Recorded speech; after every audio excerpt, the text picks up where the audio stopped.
एक थी दादी माँ। भूड़ चौराहे के कृष्ण मंदिर में जब भी जो भी आता, दादी माँ को कुछ न कुछ करते देखता। कभी वह मंदिर का संगमरमरी आंगन बुहारते मिलती, कभी सीढ़ियाँ साफ करते, कभी माला गूंथते, तो कभी मंदिर के खम्भों को साफ करते। मंदिर के बड़े आंगन में एक गौशाला थी। गौ तो उसमें कोई थी नहीं, हाँ, दादी माँ उसमें एक कोने में जरूर रहती थी। वह कौन थी, कहाँ से आई थी, कोई नहीं जानता था। कभी कोई दादी माँ से पूछता तो उनकी आंखें भर आती, मंदिर की ओर इशारा करके बुदबुदाती, वही जानता है। दादी माँ की इच्छा थी कि एक बार जीते जी जगन्नाथपुरी हो आए। सुबह शाम वह भगवान को उल्हाने देती, तू मुझे एक न एक दिन अपने पास तो बुला लेगा, मगर अपने जगन्नाथ धाम नहीं जाने देगा। कितना हठी है तू। आषाढ़ का महीना लगने वाला था। मंदिर में रथ यात्राएं की चर्चाएं शुरू हो गई थी। दादी माँ की उतावली दिन दूनी रात चौगनी बढ़ती जा रही थी। जगन्नाथपुरी वहां से 300 किलोमीटर दूर थी। दादी माँ अकेली इतनी लंबी यात्रा करे तो कैसे करे। एक तो बूढ़ा शरीर, ऊपर से खर्च के नाम पर 5 रुपए तक पास नहीं थे। एक दिन वह इसी ऊहापोह में बैठी थी, किसी ने पास आकर पूछा, ऐसे मुंह लटकाए क्यों बैठी है रे कलावती। दादी माँ चकित हो उठी। उसका नाम लेकर किसने पुकारा। चेहरा ऊपर उठा कर देखा, सामने एक साधु खड़े थे। विस्मय से दादी माँ उन्हें देखते रह गई। साधु फिर बोला, ऐसे क्या देख रही है, खाएगी। दादी माँ नजरें झुकाकर सोचने लगी, कौन है ये। मेरा नाम तो यहाँ कोई नहीं जानता, इसे कैसे पता चला। जगन्नाथपुरी जाएगी ना।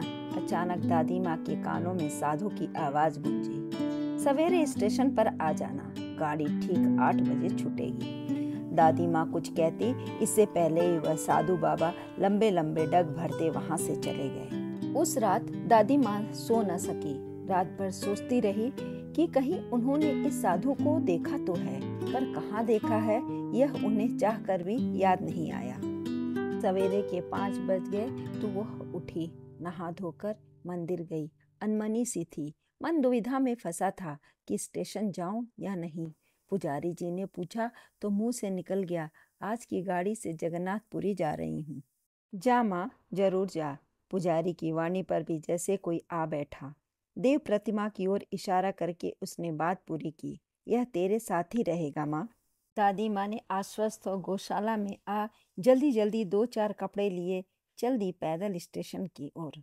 स्टेशन काफी दूर था। हाफती हाफती वहां पहुंची तो 8 बजने ही वाले थे। स्टेशन की सीढ़ी पर वही साधु बाबा खड़े थे। दादी माँ को देखकर वहीं से चिल्लाए, धीरे धीरे क्यों चल रही है, गाड़ी छूटने ही वाली है, जल्दी करो। फिर दादी माँ का हाथ पकड़कर उन्हें अंदर ले गए। गाड़ी ने सीटी दे दी थी। साधु ने दादी को एक डब्बे में चढ़ा दिया, फिर एक पोटली उन्हें पकड़ाकर स्टेशन की भीड़ में खो गए। गाड़ी चल दी। डिब्बे में काफी भीड़ थी। दादी माँ परेशान थी। एक तो बैठने की जगह नहीं, दूसरे इस जल्दी जल्दी में उन्होंने टिकट तक नहीं खरीदा था। टिकट खरीदती भी कहाँ से, मगर उस बाबा को तो पूछना चाहिए था। इसी उथल पुथल में घिरी थी, किसी यात्री ने दादी माँ को अपनी जगह दे दी। दादी माँ लंबी सांस लेकर बैठ गई। कहाँ जाओगी दादी माँ, उस यात्री ने पूछा। जगन्नाथपुरी, दादी माँ बोली। आप कहाँ जाएंगे। मैं भी जगन्नाथपुरी जा रहा हूँ, उस यात्री ने कहा। आप शायद अकेली हैं, आप हमारे साथ ही रहिए। दादी माँ की दुविधा मिट गई। चेहरे पर छाया तनाव खत्म हो गया। यह संतोष भी कुछ ही देर रहा। डिब्बे में टिकट निरीक्षक आ गया। दादी माँ को जैसे चारों ओर अंधेरा नजर आने लगा। माथे से पसीना चूने लगा। टिकट निरीक्षक अब एकदम पास आ गया था। दादी माँ ने साधु द्वारा दी गई पोटली से पसीना पोंछना चाहा तो वह खुल गई। उसमें से बेसन के 4 बड़े बड़े लड्डू और एक टिकट निकलकर गोद में गिर पड़ा। दादी माँ को जैसे रुलाई फूटने को हुई। साधु को न जाने अब तक उन्होंने कितनी बार बुरा भला कहा होगा मन ही मन, मगर उन्होंने तो पूरा फर्ज निभाया। जगन्नाथपुरी पर गाड़ी रुकी तो दादी माँ स्टेशन पर कुछ कदम साथ वाले यात्री के पीछे पीछे चली, मगर भीड़ के रेल में साथ छूट गया।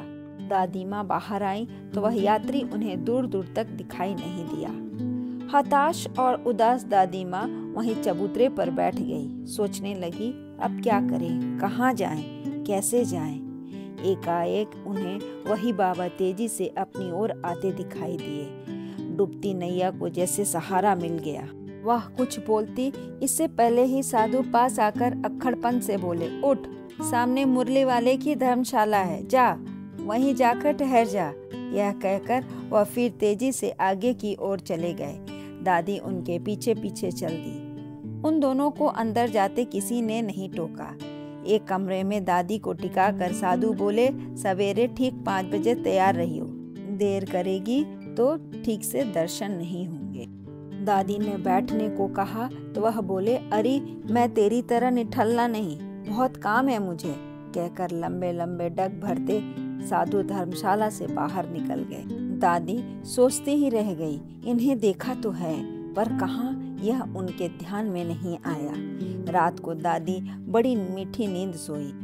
कब 4:30 बज गए पता ही नहीं चला। अचानक किसी ने उनके कान के पास जोर से कहा, अरे उठ, सोती रहेगी क्या। दादी की आंख खुल गई। देखा तो वही साधु उन्हें जगा रहे थे। जल्दी जल्दी निबट कर 2-4 लोटे शरीर पर उड़ेल कर दादी साधु के साथ मंदिर की ओर रपकी।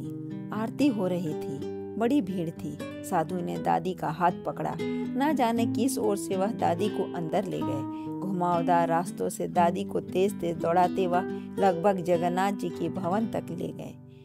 एक कोने में दादी को खड़ा करके बोले, अब कर दर्शन। सचमुच ऐसा लग रहा था जैसे जगन्नाथ जी एक हाथ दूर ही हों।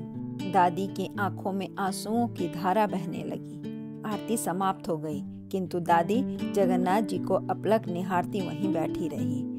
उनकी तंद्रा तब टूटी जब साधु ने आकर झिड़क दी, अब ऐसे ही बैठी रहेगी क्या, घर नहीं जाना वापस, वहाँ सब तेरी राह देख रहे हैं। दादी को होश आया, बुदबुदाई, सब कौन। फिर जगन्नाथ जी की ओर इशारा करके कही, मेरा तो इनके सिवाय कोई नहीं है।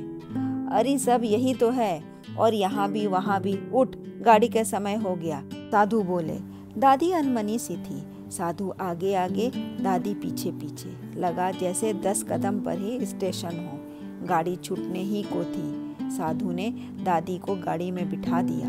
फिर एक पोटली दी। बोले, तू तो प्रसाद भी लेना भूल गई थी। खैर मैं ले आया।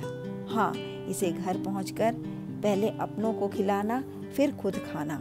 मैंने पहले आपको कहीं देखा है, आखिर दादी ने पूछ ही लिया, पर ध्यान नहीं आ रहा है कहाँ और कब देखा। साधु मुस्कुरा दिए, धीरे से बोले, घर जाकर सोचना, मैं चलता हूँ, बहुत काम है। दादी पुकारती रह गई। साधु भीड़ में खो गए। भोर पहुंचकर दादी चौराहे के मंदिर के सामने पहुंची तो अवाक रह गई। मंदिर की सीढ़ियों पर बरसों से बिछड़े उनके नाती पोते, बेटे बहू सभी खड़े थे, जैसे वे उन्हीं के आने की प्रतीक्षा कर रहे हों। दादी को देखते ही सब उनके पैरों से लिपट गए। दादी को विश्वास नहीं हुआ, उनका सारा परिवार तो घाघरा की बाढ़ में बह गया था। वह भी बह गई थी, पर न जाने किसने उन्हें नदी से निकालकर भूड़ चौराहे के मंदिर में पहुंचा दिया था। सोचते सोचते ही दादी को रुलाई फूट पड़ी। अचानक उन्हें साधु के उन शब्दों का ध्यान आया जो उन्होंने जगन्नाथ मंदिर में कहे थे, घर नहीं जाएगी, वहाँ सब तेरी राह देख रहे हैं। दादी ने डबडबाई आंखों से एक बार पूरे परिवार को देखा। सभी वहाँ जीते जागते मौजूद थे। फिर साधु कौन थे? मंदिर में किसी ने घंटा बजाया तो दादी का ध्यान टूटा। मंदिर में भी तो उनका एक अपना था।